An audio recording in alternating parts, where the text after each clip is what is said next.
امام غزالی فرماتے ہیں بدو تھا، سادہ بندہ تھا، نبی پاک کی بارگاہ میں آیا، اچانک سلام لی اور پتہ کیا کہتا ہے؟ کہتا ہے یا رسول اللہ صلی اللہ تعالیٰ علیہ وسلم، قیامت والے دن حساب کس نے لینا ہے؟ تو محبوب کریم نے نظر مبارک اٹھائی اور زیر لب حضور بھی مسکرائے، فرمایا حساب اللہ تعالیٰ نے لینا ہے۔ تو اس نے کندھے پہ چادر رکھی اور مسکرانے لگا۔ تو حضور فرمانے لگے تم کیوں مسکرا رہا ہے؟ کہنے لگے یا رسول اللہ پھر خیر ہے اگر اللہ نے لینا ہے تو محبوب فرمانے لگے کیا مانا؟ کہنے لگے محبوب کریم جب غالب آتا ہے نا تو پھر معاف ہی کرتا ہے۔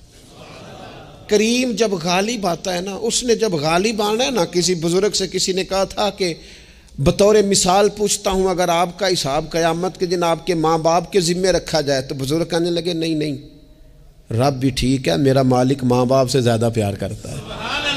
کریم جب غالب آتا ہے نا تو وہ کرم ہی کرتا ہے۔